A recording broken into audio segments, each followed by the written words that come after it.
Oh, Andrea Tessmann, may I take you on a trip? You may, Kirk Buchner. I would like to take you, well, first, we gotta go to the when.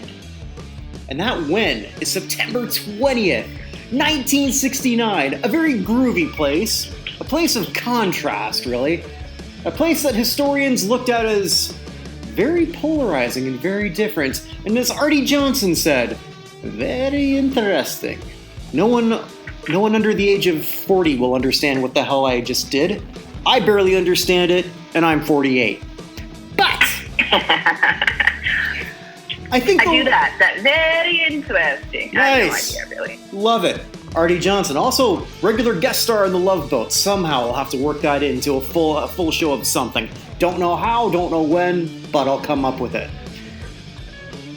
If you were going to the movies around this time, you might have seen the number one picture in the nation, Bob and Carol and Ted and Alice. About two married couples that seem to, well, do each other. Okay. Yeah, that was, I guess, probably the first mainstream swinging film that ever existed. But a week later, the Brady Bunch would debut. So again, like I said, very interesting times afoot here at the Circle K. But if you were listening to the radio, and this is where I'm going to take you. I'm going to take you to Riverdale, home of the Archies, who had a number one hit, Sugar Sugar. The only thing is, the Archies don't actually exist, which makes this the first ever number one song by cartoons. Although, in theory, we have Alvin and the Chipmunks. No, we did one already. Yeah, but it was credited as David Seville. Oh, true. And David Seville did exist as the pseudonym of Rob blah blah blah blah blah blah. I forgot his name.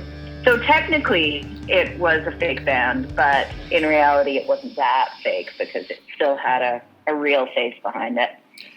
It did. All right, I'll give you that.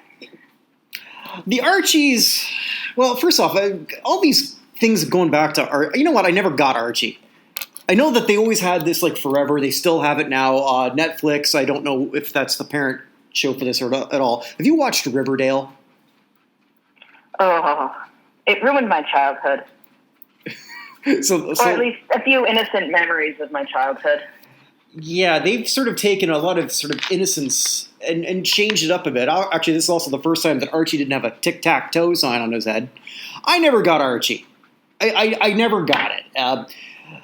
I think every little kid gets those Archie books, and then at some point you realize, this shit isn't funny. I liked Archie when I was a kid, and then I kind of stopped reading it because, well, yeah, it wasn't that funny, and it was the same. I mean, the shows, the comics have been coming out for 60 years now, and they're still the same plot for every single one of them. And I kind of realized something too as we're going back to this. But before I go with that, I have a new F, Marry, Kill for you. Oh, God. What now? Well, Archie. Okay. Reggie or Jughead. Picture yourself as a teen girl in Riverdale. Well, Reggie's just kind of an ass no matter what, so we'll kill him. Well, I'd marry Jughead, because he seems like the least douchey of them all. And I'm kind of a coin toss of the other two. Like, Reggie, in theory, is probably better looking. And Archie's just so whiny and wishy-washy. Like, oh, should I date the pretty blonde? Oh, should I date the pretty brunette? Oh, I'm going to cheat on both of them. So we'll kill Archie. And we'll fuck Reggie and marry Jughead. Yeah, we'll go with that. Didn't they make Jughead asexual or something? Yeah. All right, then I'll marry Jughead and cheat on him. That's fine. Yeah, I guess he wouldn't care. Or, we'll just have an open marriage. He might be cool with that. I think all he ever wanted to do was have hamburgers, and there's something kind of weird about that crown on his head. But, I realized that this was sort of the female version of Twilight, in a way. How do you say that? I see curious where you're going with this. Okay, I see from many countries away and many time zones away, the question marks popping above your head. That was my question mark, seriously. In true comedic fashion, or true comic fashion. Yes. Little bubble question marks. And here's how. Twilight featured an looking girl who was the object of affection for two studs. Archie's an looking guy who's the object of affection for two hotties. Yeah, I never got that one either. I mean, and also, too, buddy, pick Veronica. It's a no-brainer. She's got the money. You just have to, like, write a bit of that out. You're going to go broke a bit, but if you hang in there, hang in Sloopy, hang on, you got the paper at the end. I'm telling you, it's the easy choice. Yeah, I always thought that he should end up with Betty, though, because she actually seemed like she was nice. Yeah, and then what happens to her? Then middle-aged Betty's going to be just a complete mess to deal with because she's going to go through that midlife crisis. No, Veronica's going to get nicer as she gets older. Betty's just going to realize that she just sort of like gave it all up for somebody who was a 5 when she was a 10. And then she's not a 10 anymore. And then, my God, what happens? But look at the tangent I took us out here in Riverdale. You're supposed to pull me back. I was starting to think that, and then I was like, well, let's see where this goes. All right, let's go back to the Archies, the fake band, and not Riverdale. Not Riverdale, no, not that show. Although I do have to give that one another shot. I kind of tapped out after episode 2 because I just realized I just didn't care. But anywho, of the TV show, I don't know. It's all about murder, and it takes it in a very, very dark direction. I don't know. And there's just some things I don't need to go into a dark direction, and I think they're one of them. Jughead's dad is a member of a gang, and he's trying to do right with his construction company, but the Southside Servants are a biker gang that's taken over, and they are dealing drugs, and it's really dark. And then they're trying to solve a kid's disappearance / murder. Yeah, it's weird. It is, and in theory, it's pandering to teenagers. Well, that's true too, because today's teenagers needs that type of thing. The comics just aren't that anymore. But the cartoon was actually a little bit before my time. I don't really remember watching a lot of this. I don't on reruns when I was a kid. So watching some of the old cartoons was a little new for me. The song definitely is not new to me. Sugar, Sugar, I think really everybody knows it, and even if they don't know it, they'll know that beat. This might have one of the best hooks, and it's got 2 of them. Well, that's exactly what I was thinking when I was like, why did this go to number 1? It honestly, there's a bunch of reasons, but it's that it's the hook, it's the chorus, and it's even the first line. But as soon as someone goes sugar, you just go do do do do do do. Absolutely. It's the catchiest thing ever, and it sticks in your head. And you write a grocery list and you put sugar on it, and your spouse is probably going to come over and write beside it, "Aw, honey, honey." Mm-hmm. So, yeah, it just sticks there, like honey with bees in it. And if anyone was going to come up with it, it would have to be Don Kirshner, the mastermind behind the Monkees. Well, he didn't come up with the Monkees, but he was asked to put them together in the songs. And what does he do next? It makes perfect sense because the Monkees, that had to be hard. Eventually, we're going to talk about the Monkees for sure. I know they went to number 1. But the Monkees, for those not aware, were 4 people who were put together to be in a TV band, although all 4 of them could actually perform, could actually sing. 4 talented people that were not allowed to do anything other than sing backing tracks, but then they would go out and perform perfectly. Uh-huh. And because of it, they were disrespected by the mainstream rock and roll community. Also because of it, they kind of rebelled, as they would, as young 20-somethings would do, feeling that they were puppets of the machine. Okay, so what does Kirshner do? Well, the cartoons aren't going to fight back now, are they? Mm-hmm. And I think what also interested me, I knew that they had other hits under this Archies banner. I didn't know that Sugar Sugar was not the first hit. No, the first number one, but not the first hit. Yeah, well, yeah, so like it was the third single release, so the first one, the only one that I was aware of, like Bang Shalang, and I'm not going to go into that. But again, it's harmless. That's exactly what this core, the genre they call bubblegum, which is, let's be honest, this has been around forever. It's just music designed for your tweens, early teens, and harmless where, okay, if they're listening to that, hey, that's fine and it's catchy. And oh my God, it's so catchy, I'm humming along too. We still have it now. We don't Sure. call it bubblegum anymore. But, I mean, the bulk of the non-explicit pop music out there falls directly into this category of mindless, happy, just do sing along and don't really think about anything else. Which is great. So, we need that. We need introspective music. And that's something as I'm learning as I'm getting older. I was that mopey teen and that snobby 20, 30-year-old music snob who would just say, no, I thumb my nose at this. Meanwhile, if that comes on the radio or if it's on, I'm just going, hoping no one's going to catch me doing it. Now that I'm past 40, I don't give a shit what anyone thinks, which is kind of dangerous, I suppose. But here we are. And Kirshner put together quite a good crew. Here's another thing I didn't know. Fellow Canadian Andy Kim was a co-writer on this. Yeah, I didn't realize who Andy Kim was until I started looking into this. Oh, okay. Yeah, good Canadian.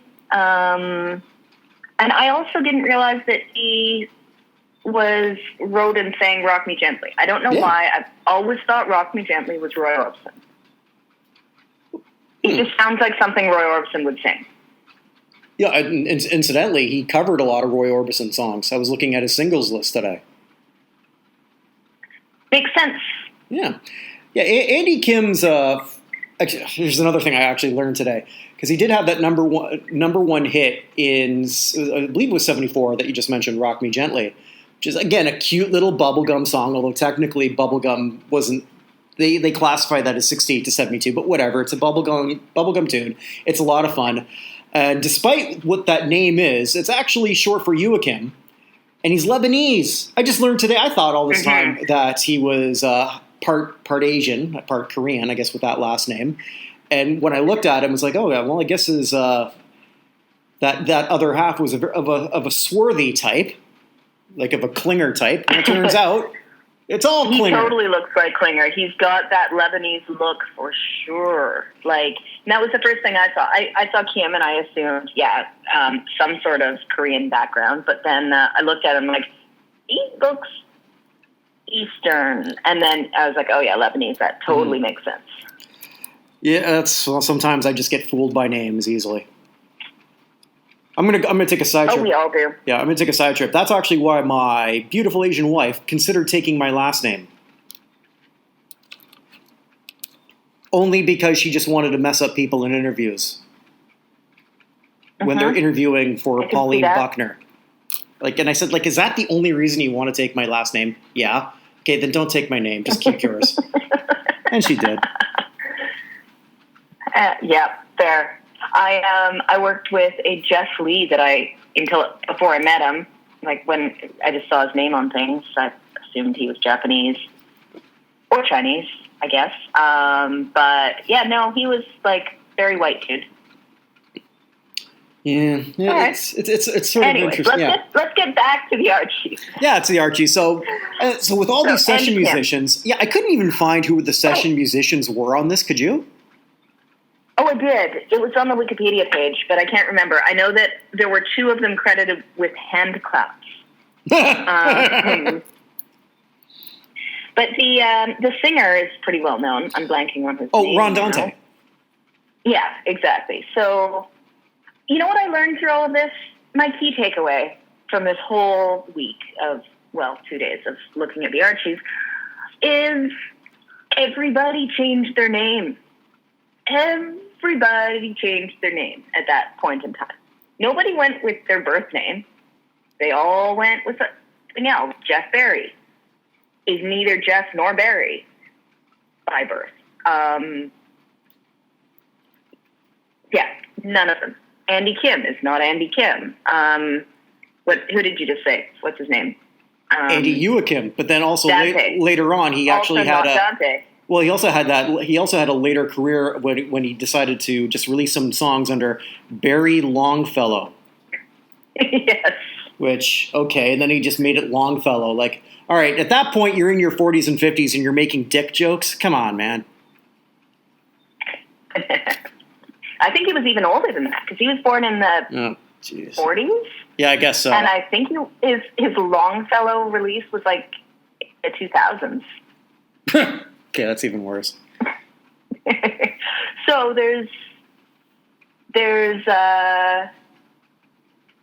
Andy Kim, and then there is Jeff Barry, who I totally did not realize is behind like a billion girl band songs with his wife.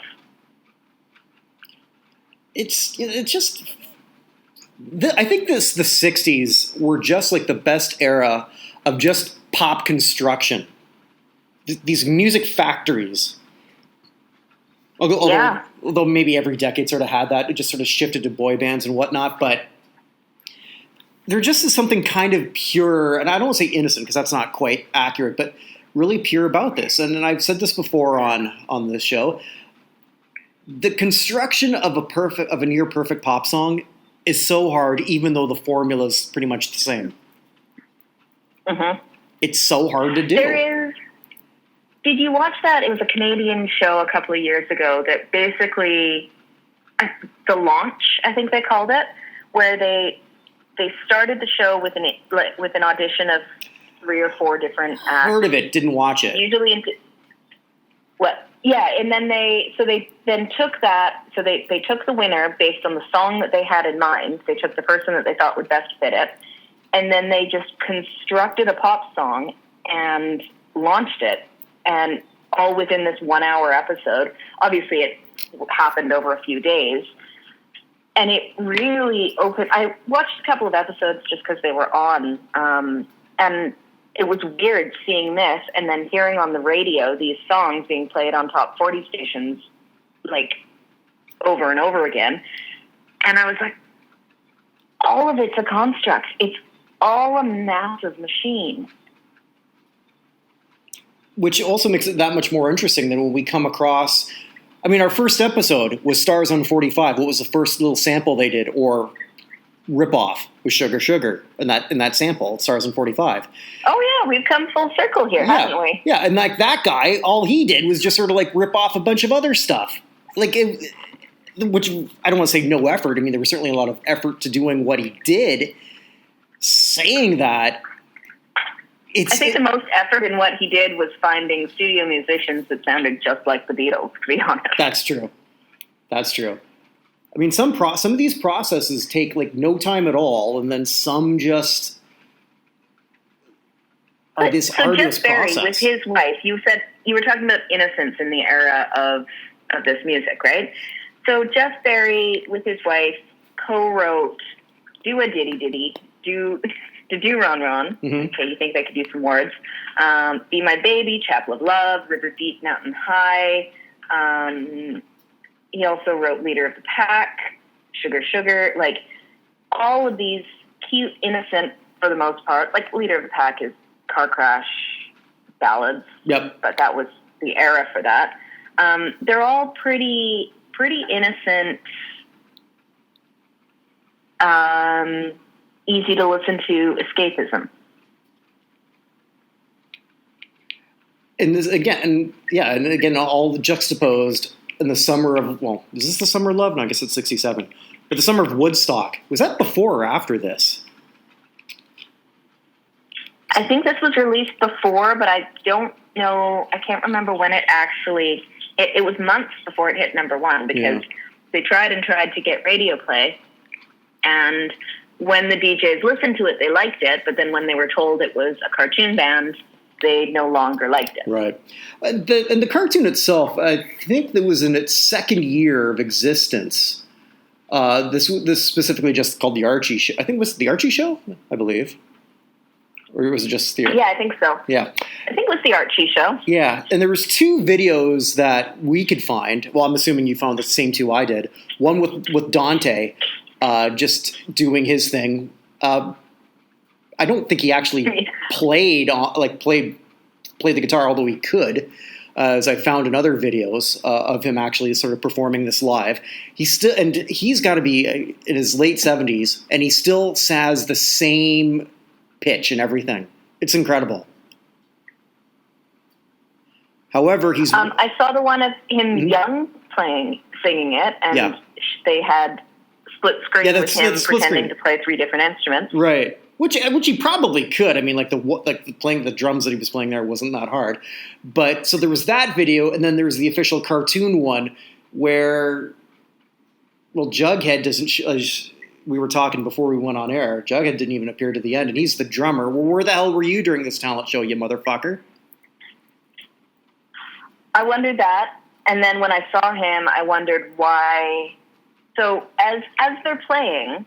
First, Reggie disappears. So it's like a talent show at a high school carnival festival thing. So Betty and Veronica leave Sabrina to man the kissing booth, and they go off to play in the band. And then as the band is playing, first Reggie takes off to go kiss Sabrina.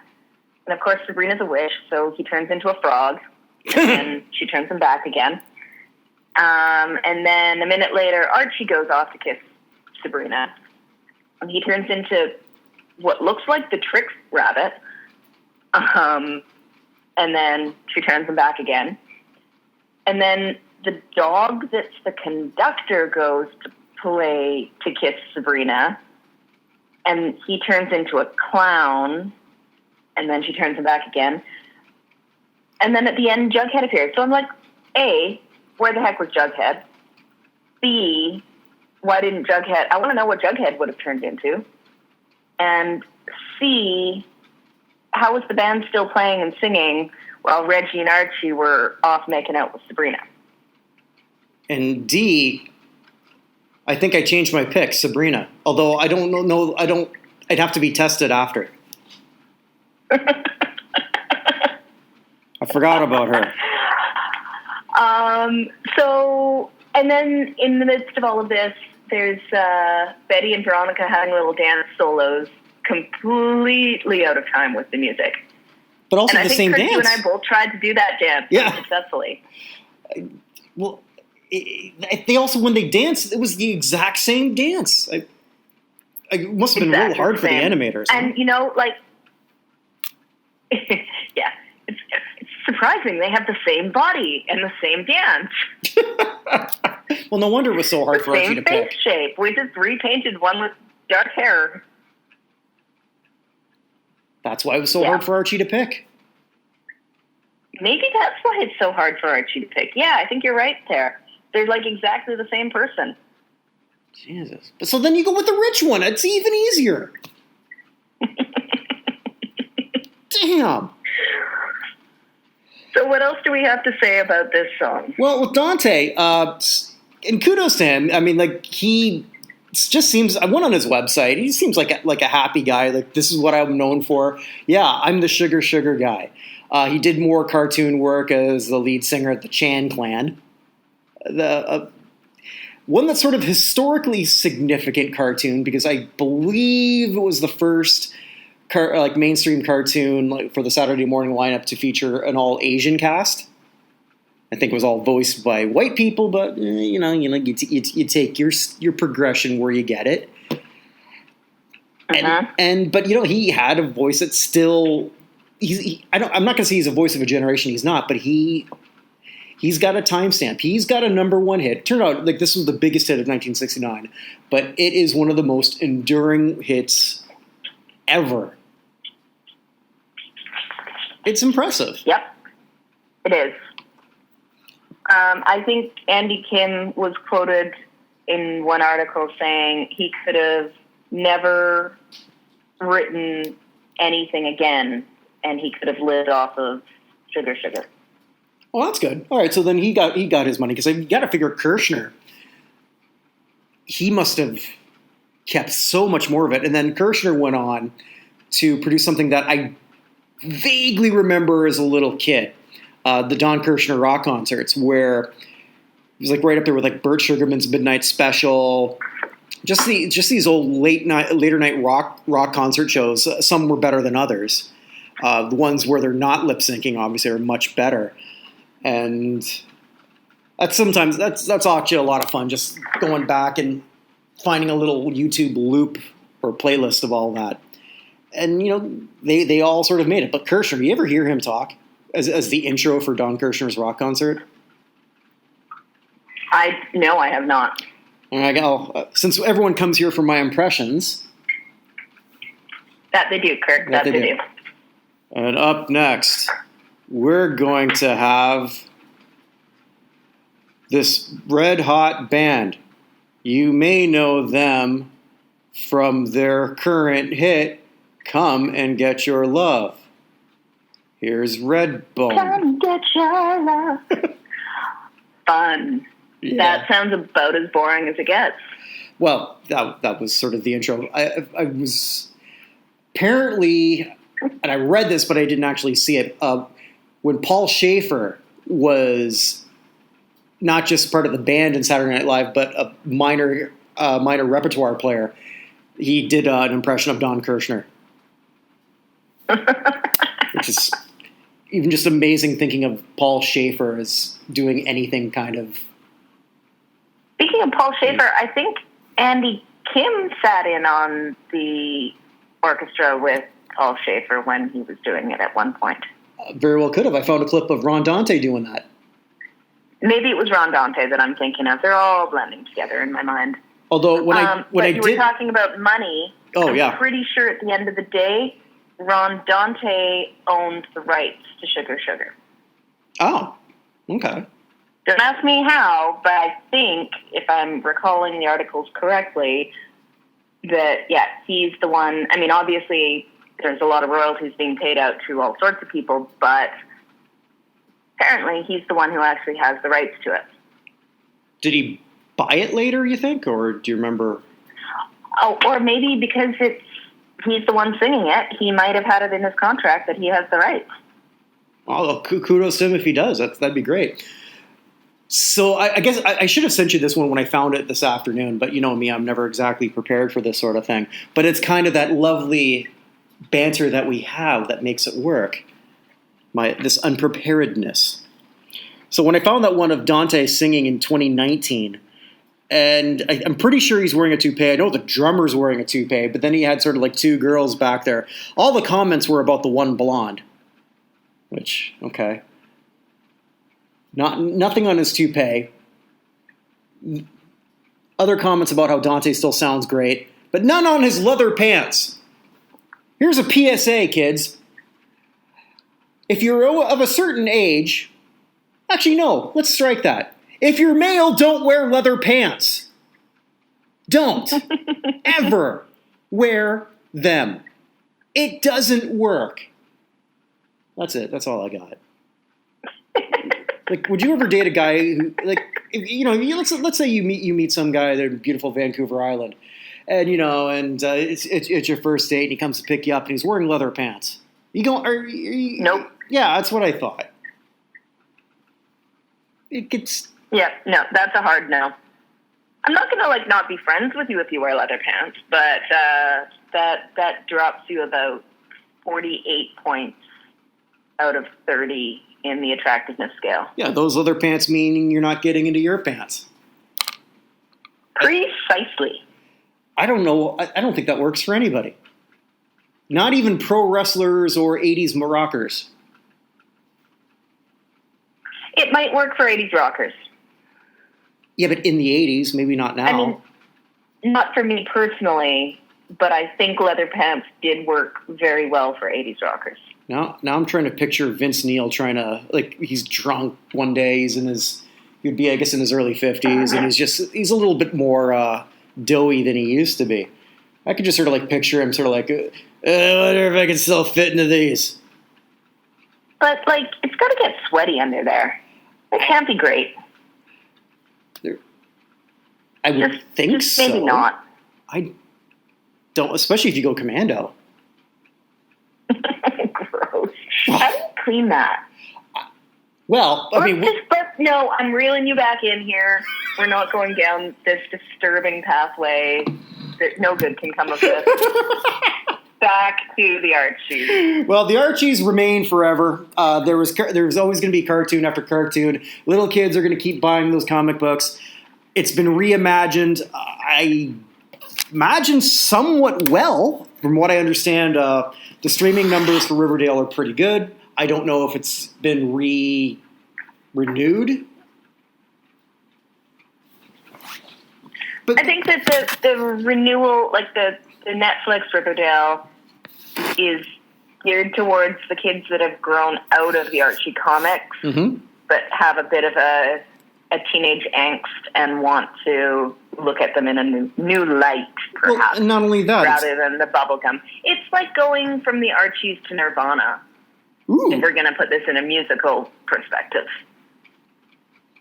Or Hole. How about let's go with Hole?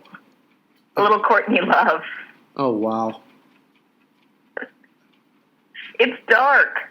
It is, and 10 years from now, there's going to be another type of reboot on a Riverdale property. Be it another... Didn't they do it? They will. Yeah, because they've even done something with Sabrina. There'll be another attempt at Josie and the Pussycats. Because that last movie, which I did think was perfectly cast, but it just missed. In terms of like the three Pussycats, I thought Tara Reid at that point was perfect for Melody. Rosario Dawson, who wasn't really anybody then, but I mean, like, she was great. And not Evan Rachel Wood. Crap. I don't know. I ever saw that. Oh, yeah, you got to see that. It's not terrible. It's not good, but yeah, Josie and the Pussycats. Damn it! Why can't I remember the damn name? She was the same. Who? This is gonna bother me. So I gotta get this name. Who was the girl from She's All That? Rachel Lee Cook. Okay, I knew it was one with three names. There we go. So yeah, Riverdale, that whole little town, it'll always exist. It's a little bit different now because of what's happened with that murder mystery, but it's still worth going to. So, go ahead. The reboot that I really liked was the late 90s Sabrina the Teenage Witch with Melissa Joan Hart. That would have been, I guess, like right up your alley, huh? Like that age? Because you would have been what? I would have been in my late teens. Yeah. And it was just mindless, silly fun. Like, it was kind of childish, but it was also kind of cute. And it really, to me, it fit the feel of the comic books. I thought those two ants were kind of cute. In their milfy kind of way. Both of those actresses I really like. I've seen them they're in other things. They play a loving, not old, dotty ant, but like a reasonably like good ant. The kind of ant that I think I am at my 40-year-old age. That's kind of what I look at them as. Do you have nieces and nephews? I have two nephews. Okay. They are excellent children, and I love them. I've met my niece and nephew once each. Oh, that sucks. Being an aunt's fun. What are you going to do? I get to do all the stuff with them and then give them back when they start to be assholes. Nice. So I've got one tangent that you made me think of when you brought up Sabrina the Teenage Witch, the TV show. So I was reading something by Jaleel White in an interview he did. All right. Little Urkel. Yeah, Little Urkel. Yeah, so from Family Matters. Did you watch that show? Of course. Okay. So he did an interview where he was talking about how he knew as an actor coming up on Family Matters that he was treated differently because he was black compared to the other teen actors, and he was using Fred Savage as an example, from Wonder Years. And that's I'm reading. I'm like, okay, it sucks that he felt that way, but I totally believe that. But then he went on to say this. Mm-hmm. So I'm going to take a little umbrage with Mr. White here. He said, but I never got to go to the Emmys or even be a presenter. And they said, and when I asked if I could because with the Emmys, you've got to submit something for consideration. You can actually be like the best dramatic actor. I'll just sort of use this as like Viola Davis, for example. I don't know if she won for How to Get Away with Murder. I don't pay attention to the Emmys anymore, but she probably did. And if she didn't, it's her choice whether she wants to submit a performance. So Jaleel says how he was talked out of submitting it because there's just no point. And then he said, well, it must have been... And then he kind of inferred it was because he's black. It's like, no, because you were fucking Urkel. Did you really think you were going to win an Emmy Award playing Urkel? Like, what were you going to submit? The episode where you said, did I do that? Nah. Yeah, you kind of shot yourself in the foot with that one.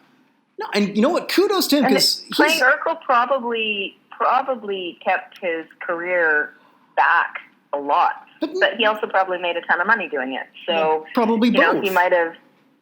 Yeah, he might probably made more money, honestly, playing Urkel without getting a whole lot of roles after than he would have if he had. Yeah, but he never stopped working. So he's always doing other. He's been working. He looks nothing like what he used to. Nothing like what he used to. He pretty much had the best of both worlds, really. I mean, you can see, if he smiles the right way, you can see Urkel in his smile, but it's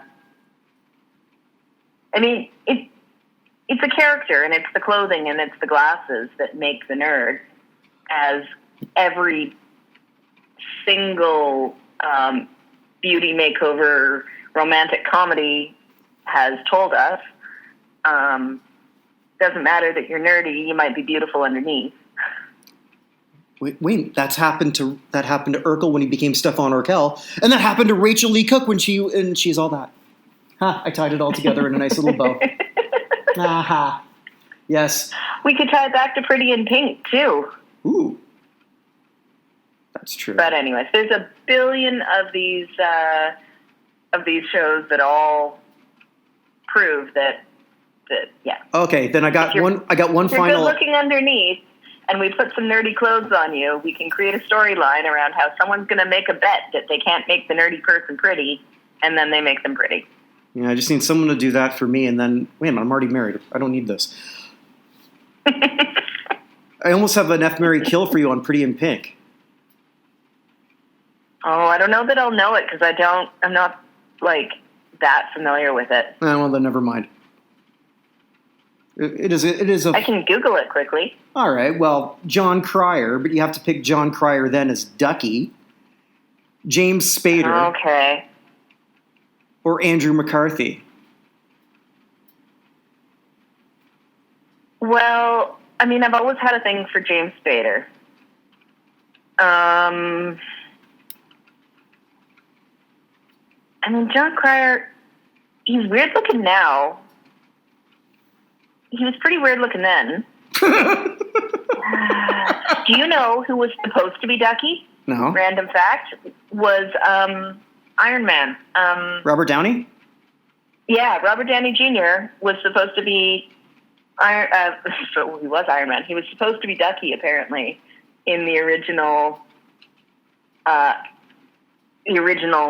Think whatever Pretty in Pink idea. But then they went with John Cryer. So sorry, it was John Cryer, Andrew McCarthy, or James Spader. Mm-hmm. The 80s versions, though. I don't know.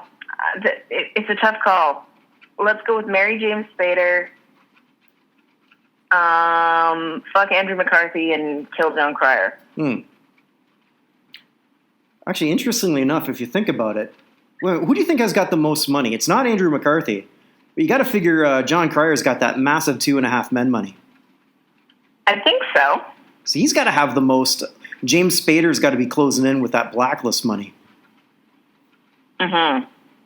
But I would think John Cryer, because 2.5 Men was wildly successful, but then they kind of jumped the shark. My last comment before I ask what we're doing next week is, I generally don't weep when men sort of experience their male pattern baldness, but I did with James Spader. It was just the most beautiful hair ever. That is true. Yes. That's it. That's all I got. All right. What do we got next week? So, well, we are going to jump forward in time to approximately 19 years ago in 1992. Okay. And so, oh my God, Becky, look at her butt. I almost picked this. She must be one of those rough guys' girlfriends. Who even understands those rough guys? Like, the only way they like her is because she looks like a total prostitute. So, Brett, I have a question for you. Yeah. Kirk, do you like big butts? Well, I generally only dated Asians, so I guess no. Well, we are going to answer that question next week with some Sir Mix-a-Lot. Well, I already answered that question. Well, you know what? We'll try to answer it for the rest of the population then. Okay. We'll do that. In our normal roundabout talking about shit we don't understand. Absolutely. I think this could be... It could be a gong show. But I'm hoping for it. I love it. Oh, I almost picked that one too for this week. Oh, really? Yep. I figured we had to change the era a bit, and that's where I went. I was looking at 90s, and I was like looking at power ballads, and then for some reason, Sir Mix-a-Lot seemed like the thing to do. Kind of sticks out, and for us, well, we'll talk more about it next week. Hey, it kind of sticks out like a big butt. All right, with that, I can speak for Andrea, but she'll speak for herself when we both say, stay safe, everyone.